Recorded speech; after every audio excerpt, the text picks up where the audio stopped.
আজকে এই খোলাসাটা করা দরকার, সত্যিটা বলা দরকার। যেইভাবে অভিষেক বন্দ্যোপাধ্যায় তৃণমূল কংগ্রেসকে শেষ করেছে, 20 বছর দলকে দিয়েছি। আজকে যারা বলছে যে আমি নাকি পাল্টি খাওয়ার ইত্যাদি ইত্যাদি ইত্যাদি, 2006-তে রাজনীতি শুরু করেছে কোন মমতা বন্দ্যোপাধ্যায়ের একজন সাংসদ আর 29টা এমএলএ, 30টাও হয়নি। মমতা বন্দ্যোপাধ্যায়ের স্লোগান ছিল 1-এর বিরুদ্ধে 41-এর লড়াই, চলুন এবার ঘুরে দাঁড়ান।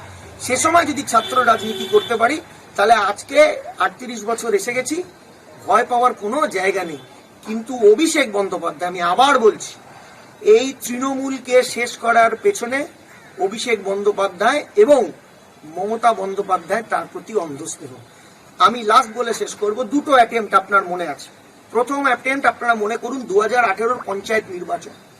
হঠাৎ করে তৃণমূল কংগ্রেসের মধ্যে এসে গেল কি যুব বনাম মাদার। কোনোদিন শুনেছেন কোন পৃথিবীতে কোন দল এটা হতে পারে, এটা করতে পারে?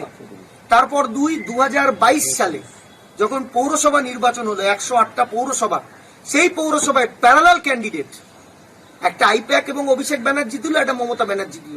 সারা রাজ্যে জুড়ে, বর্ধমান, মেমারি, ঘুষকাড়া, উত্তরবঙ্গে সারা রাজ্যে জুড়ে মমতা বন্দ্যোপাধ্যায়ের ক্যান্ডিডেট হলো। বজবজ পৌরসভা, ডায়মন্ড হারবার পৌরসভা, যে পৌরসভাগুলো দক্ষিণ 24 পরগনায় আছে, মেরে ধরে তৃণমূলের মমতা বন্দ্যোপাধ্যায়ের দেওয়া ক্যান্ডিডেটকে ভাগিয়ে অভিষেক বন্দ্যোপাধ্যায়ের ক্যান্ডিডেটরা সেদিন পৌর প্রতিনিধি হলো।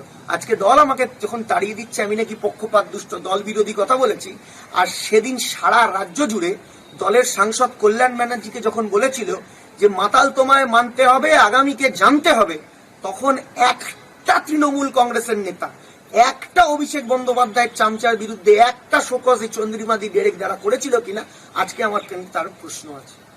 আমি তৃণমূল কংগ্রেস আমাকে তাড়িয়ে দিয়েছে, 20 বছরের অনেক স্মৃতি আছে, মার খাওয়া আছে। আমার নাকটুকু দেখতে পাচ্ছেন এখানে বোন ডিসপ্লেসড, ব্যাকা। আমার মা মারা গেছে, যেদিন আমার মা মারা গেছে 2024 সালের 30 এপ্রিল, তার পরের দিন থেকে আমি প্রচারে নেমেছি। আমার বোন মারা গেছে 3 সেপ্টেম্বর 2022, সেদিনও আমার বোন বেড রিডেন হাসপাতালে ছিল। আমি 28 আগস্ট করেছি, রাত জেগে হাওড়া স্টেশনে বসেছিলাম। বোন আমার চিত্তরঞ্জন মেডিকেল কলেজে টিউবারকুলোসিসে ভর্তি হয়ে মৃত্যুর সঙ্গে পাঞ্জা লড়ছিল। তাই আমার দলের উপর কমিটমেন্ট আমার মনে হয় না কেউ প্রশ্ন করতে পারে। কিন্তু আমি যা করছি, যে কর্মীরা চোখের জল ক্যামাক স্ট্রিট থেকে ফেলে গেছে, যে কর্মীরা লাখ লাখ টাকা দিতে পারেনি, এমএলএ হতে পারেনি, প্রার্থী হতে পারেনি, ব্লক সভাপতি হতে পারেনি, আমি তাদের জন্য বলছি। এই তৃণমূলকে শেষ করেছে আমাদের তৈরি করা তৃণমূল, মমতা ব্যানার্জির তৈরি করা তৃণমূল, সিপিএম এর কাছে মার খাওয়া তৃণমূল। এই তৃণমূলকে শেষ করেছে একমাত্র হঠাৎ করে প্যারাশুট থেকে নেমে, তার নাম অভিষেক বন্দ্যোপাধ্যায়। আজকে শুভেন্দু অধিকারী মুখ্যমন্ত্রী হয়েছেন। শুভেন্দু অধিকারী আজকে মমতা বন্দ্যোপাধ্যায়ের ক্যাবিনেটে থেকে 2026 সালে মমতা বন্দ্যোপাধ্যায়ের পাশে দাঁড়িয়ে ভিক্টি সিম্বল দেখাতে পারতেন, সেটা করতে দেয়নি এই অভিষেক বন্দ্যোপাধ্যায়। তাই আমার জাস্টিফিকেশন, আমার দায়বদ্ধতা, আমার কর্মীদের যারা লড়াই করেছেন তৃণমূল কংগ্রেসের জন্য, আমি তাদের কাছে আমার ক্লিয়ার করলাম।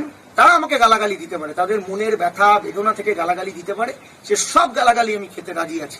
কিন্তু অভিষেক বন্দ্যোপাধ্যায় তৃণমূল কংগ্রেসকে শেষ করেছে, এই মতামত থেকে আমি পিছু হচ্ছি না।